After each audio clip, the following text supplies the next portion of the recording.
Hai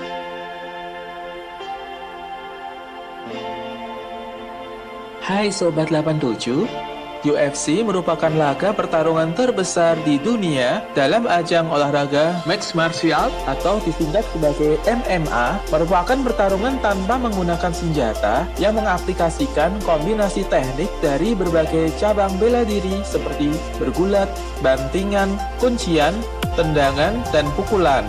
Tentunya, terbentuknya olahraga MMA tersebut memiliki latar belakang konsep bertarung yang cukup historis untuk kita pahami.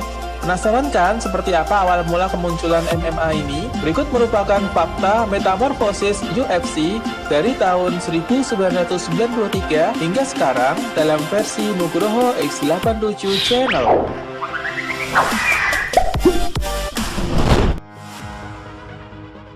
Ultimate Fighting Championship atau disingkat UFC tahun 1993. Perlu Sobat 87 ketahui, tujuan dari kompetisi UFC awalnya adalah untuk mengidentifikasi seni bela diri yang paling efektif dalam sebuah kontes dengan aturan minimal.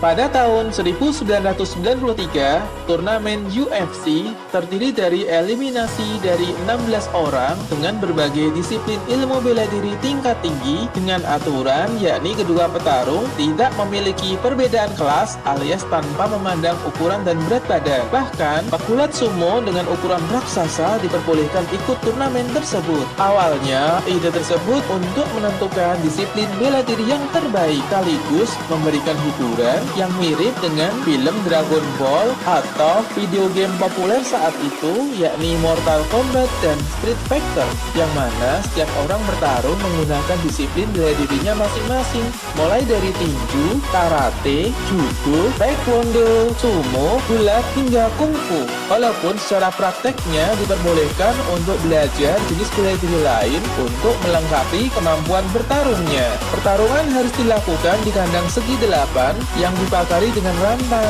Bahkan awalnya ada yang menyarankan pada bagian atas sangkar bisa menampilkan kawat silet. Namun gagasan itu ditolak karena terlihat sangat tidak manusiawi. Kandang segitiga 8 itu hingga sekarang dinamakan oktagon. Kontes pada tahun 1993 termasuk dalam kategori brutal dan berbahaya karena ketentuannya tanpa adanya pemeriksaan seperti doping, tanpa aturan, tidak ada sarung tinju wajib, tidak ada skor juri, dan tanpa batas waktu. Satu-satunya cara wasit untuk menghentikan pertarungan yakni KO, menyerah, atau melemparkan handuk ke arena oktagon.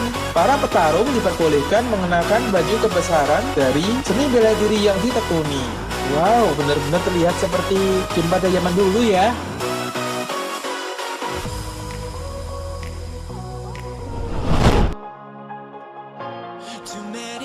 Royce Gracie. Royce Gracie mengejutkan semua orang dengan tubuhnya yang kecil, mampu mengalahkan semua petarung melalui satu jenis bela diri yakni Brazilian Jiu-Jitsu. Hal ini sekaligus memperkenalkan kepada dunia keamuhan dari bela diri tersebut dengan prinsip membuat sebuah gerakan kecil namun memiliki dampak yang luar biasa besar dan mematikan. Filosofi yang dipegang oleh praktisi bela diri ini adalah lawan yang lebih kecil atau lebih lemah dan lebih lambat dapat menghadapi lawan yang besar, cepat, dan kuat. Royce Gracie dengan ukuran badannya yang kecil mampu mengalahkan semua lawannya yang berukuran lebih besar, bahkan berhasil meraih juara UFC yang pertama hingga ketiga kali secara berturut-turut. Hingga sekarang, seberapa hebat bela diri yang seseorang kuasai jika ingin terjun di oktagon, semua petarung MMA di dunia wajib belajar Brazilian Jiu-Jitsu jika ingin tetap bertahan dan mampu meraih gelar juara. Diawali oleh tokoh bernama Mitsuyo Maeda, merupakan warga kenegaraan Jepang yang merupakan seorang praktisi judo legendaris. Hingga akhirnya, beliau menetap di Brasil dan mengajarkan judo kepada seorang pemuda bernama Carlos Gracie. Pada tahun 1925, Carlos Gracie bersama dengan adiknya yaitu Oswaldo, Gastão, dan Helio berhasil mengembangkan teknik judo dengan teknik berlatih mereka hingga akhirnya dapat membangun perguruan Brazilian Jiu-Jitsu. Kehebatan Brazilian Jiu-Jitsu membuat keluarga Gracie sering meraih kemenangan sehingga membuat teknik mereka populer dan digemari banyak orang di Brasil. Tentunya Sobat 87 sudah tidak asing lagi mengenai teknik dalam bela diri Brazilian Jiu-Jitsu ini, yang mana lebih mengutamakan pada pertarungan di bawah berupa kuncian, cekikan, bahkan akan menjadi sangat mematikan jika dilakukan di luar pertandingan. Dapat menyebabkan kehabisan nafas, patah tulang, atau persendian bisa menjadi lepas. Bahkan hal terburuknya dapat menyebabkan kelumpuhan yang permanen, guys. Ngeri ya. Royce Gracie merupakan petarung UFC terbaik di era tahun 1990-an. Petarung asal Brasil itu merupakan sosok yang mempopulerkan ilmu bela diri Jiu-Jitsu ke dunia internasional. Gracie juga memegang rekor 15 kali kemenangan, 2 kali kalah, 2 kali seri di sepanjang karirnya. Royce Gracie saat ini telah berusia 50 tahun dan telah pensiun dari UFC pada tahun 2013. Kayoshi Sakuraba atau si pemburu keluarga Gracie. Atlet-atlet bela diri yang belum terbiasa dengan gaya bela diri Brazilian Jiu-Jitsu tentu langsung pada tumbang ketika di takedown dan bertarung di bawah. Brazilian Jiu-Jitsu pada masanya seakan-akan menjadi sebuah aliran bela diri tradisional yang paling efektif untuk digunakan dalam sebuah pertarungan di bawah. Keluarga Gracie pada waktu itu menduduki peringkat terbaik, bahkan dilabeli sebagai keluarga petarung yang tidak terkalahkan. Namun kemunculan Kazushi Sakuraba membuat penggemar bela diri menjadi gempar dan menjadi bersejarah bagi keluarga Gracie. Kayoshi Sakuraba berhasil mengalahkan hampir semua anggota keluarga Gracie yang maju menghadapi dia di laga MMA atau UFC. Diawali dengan mengalahkan Royler Gracie di Pride ke-8 tahun 1999. Kemudian ayahnya, sang Grandmaster Helio Gracie, mengirimkan anggota keluarganya yang lain untuk merebut kembali nama besar mereka sebagai keluarga bela diri yang tak terkalahkan. Akan tetapi satu persatu dari mereka semuanya kalah di tangan Kazushi Sakuraba. Siapa sajakah mereka? Lawan yang kedua adalah Royce Gracie pada bulan Mei tahun 2000. Berikutnya Renzo Gracie pada bulan Agustus tahun 2000. Yang keempat, Ryan Gracie pada bulan Desember tahun 2000.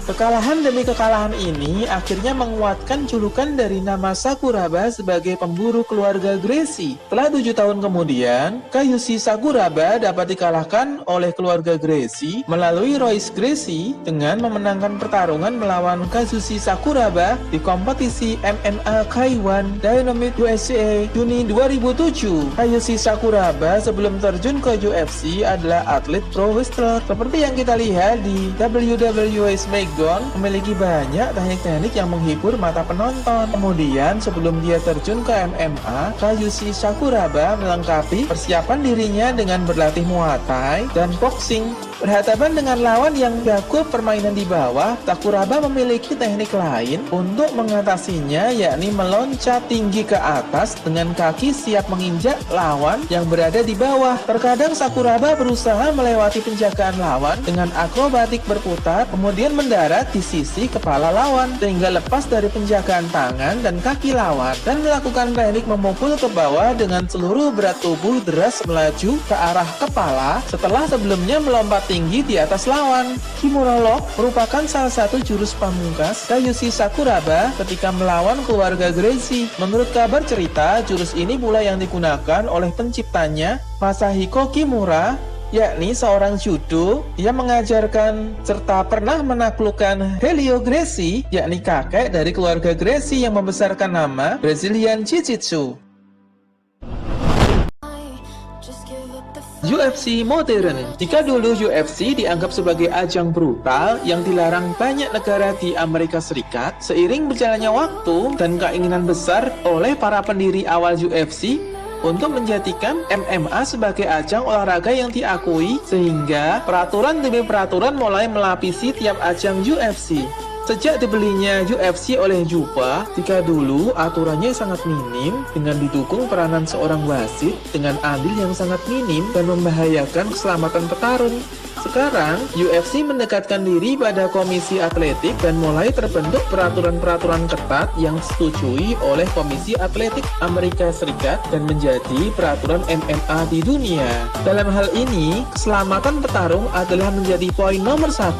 Sebelum dan sesudah pertarungan, para petarung menjalani berbagai tes kesehatan oleh dokter serta dilarang menggunakan obat steroid atau doping dalam bentuk apapun. Apabila petarung ketahuan menggunakan obat-obatan berbahaya, maka Komisi Atletik berhak memberikan sanksi kepada petarung tersebut. Bentuk sanksi bisa berupa denda, larangan bertarung dalam kurun waktu yang ditentukan, bahkan pencabutan izin untuk bertarung. Peraturan-peraturan secara garis besarnya adalah: yang pertama, diperbolehkan memukul, menyiku, menyerang dengan bahu, dan menendang di bagian kepala kecuali bagian kepala belakang, belakang leher, dan sepanjang tulang punggung. Yang kedua, petarung diperbolehkan menggunakan berbagai kuncian. Ketika posisi di bawah, tidak memperbolehkan petarung menyerang kepala lawan dengan dengkul, dan tidak diperbolehkan menyiku secara vertikal dari atas ke bawah. Yang ketiga, petarung dilarang menendang kepala lawan dan menginjak kepala lawan yang sedang berada di lantai. Selain itu juga petarung dilarang menyerang kemaluan, menggigit, mencakar, menarik rambut, berpegangan pada pagar oktagon sehingga lawan tidak mampu melakukan takedown kepada lawannya. Apabila salah satu pelanggaran dilakukan, maka wasit akan memberi peringatan atau bahkan dapat menghentikan pertarungan alias didiskualifikasi. Petarung juga tidak diperbolehkan menggunakan seragam seperti judo, jiu-jitsu, karate, dan lain sebagainya. Hanya boleh menggunakan celana pendek, sarung tangan, pelindung mulut, dan pelindung kemaluan.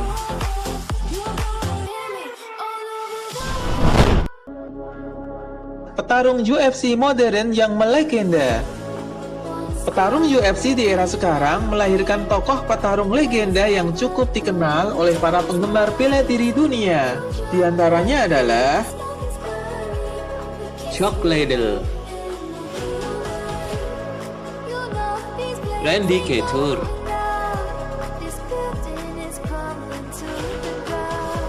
Amanda Nunes,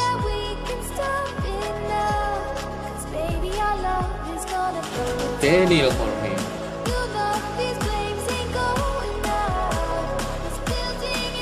Demetrius Johnson,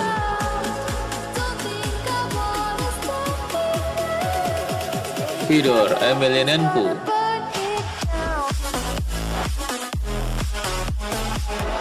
Anderson Silva,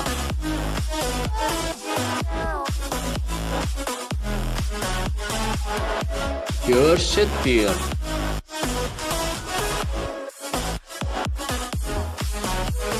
John Jones,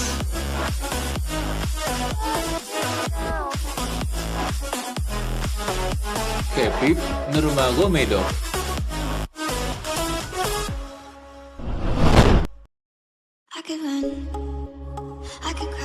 Bruce Lee sebagai bapak MMA. Tahukah Sobat 87? Oleh beberapa pakar MMA modern telah menyebut Bruce Lee sebagai pelopor konsep mixed martial art. Sebagai praktisi seni bela diri, Bruce Lee menerapkan sebuah filosofi bertarung di mana mengkombinasikan gerakan dari aliran bertarung yang berbeda dapat memberikan keunggulan bagi petarung. Filosofi ini terangkum dalam sebuah aliran yang dinamakan Jeet Kune Do oleh Bruce Lee. Bruce Lee juga berpendapat bahwa petarung yang baik mampu beradaptasi dengan gaya bertarung milik lawannya. Peran Bruce Lee sebagai pelopor konsep MMA diketahui oleh Presiden UFC Dana White yang menyebut Bruce Lee sebagai bapak MMA.